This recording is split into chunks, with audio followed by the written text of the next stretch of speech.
June's non-farm payrolls report coming in softer than expected at 209,000 jobs added. That's below expectations. Still a firm report. Now, stocks facing, though, a reality check in June after a super strong first half. This despite talk of a possible recession and the Federal Reserve signaling more rate hikes this year. But is the market narrative changing? Let's bring in Ben Laidler, eToro Global Markets Strategist, to weigh in. Good morning, Ben. Thank you for joining us. Let's start with just in terms of how the market may be just initially reading this print today from payrolls. Probably a bit of relief. I think we were braced for a much stronger report.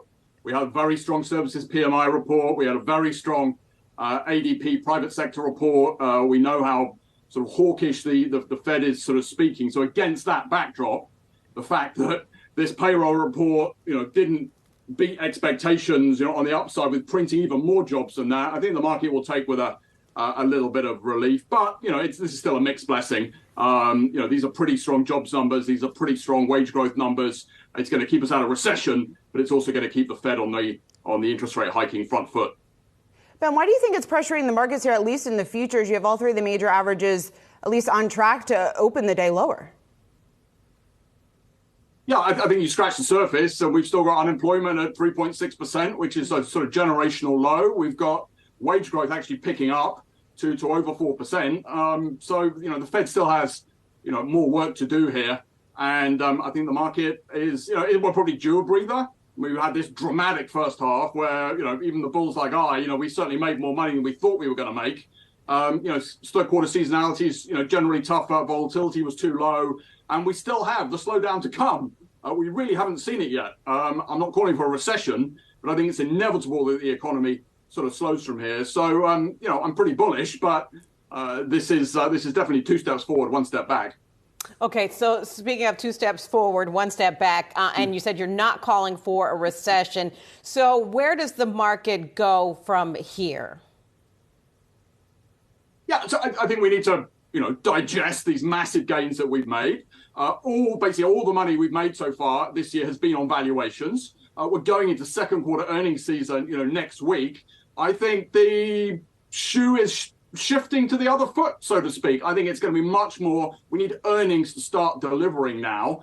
And I think we're going to start seeing it in this earnings season. It's a little bit early. This will probably be the trough for overall S&P 500 earnings. They'll be down something like 6 or 7%. But you scratch that surface, and I think the leadership will be tech, which you need to see because we need to validate this big tech rally. But I think you're going to start to see some of the benefits of this tech cost cutting, some of the benefits from AI, spread out from NVIDIA. So I think it's all about earnings from here, and I'd be laser focused on what the tech companies say. So Ben, you still think that this AI rally that we certainly have seen since the start of the year, it still has some room to run? I think it's part of the tech story, but it's only one part. Mm-hmm. So I think the AI excitement is definitely giving growth back to tech, as is the cost cutting. And valuations, I think, are supported by, the massive derating they saw last year. And investors looking for these sort of defensive growth names. They want to have their cake and eat it. And I think tech sort of offers that. It gives you some of that secular growth, but also you have these fortress balance sheets. You have these, big profit margins. So I think what we're looking for here is, NVIDIA was the big surprise last quarter. They were the first to feel the pickup in AI. And I think what we're looking for now is some validation. Is the rest of the tech sector beginning to feel that those tech revenue, those AI sort of driven revenues come their way? And I think that's going to be the story for second quarter earnings. And then what theme are you looking to play out in terms of second quarter earnings for you? So I think tech is, the big story. It's led all the gains in the first half. It's by far the biggest, U.S. sector. We had, signs of hope from NVIDIA. We now just want to see that validated into the rest of the sector. So I'll be watching that, very, very closely.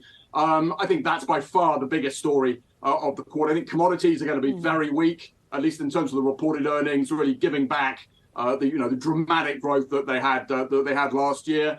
And, I'd be looking for maybe some weakness out of these sort of cyclical, I call them value trap sectors because, they're pretty cheap, but I think they are exposed to this economic slowdown, which is still coming. So industrials, small caps, over and above the commodity weakness that I think is pretty well telegraphed.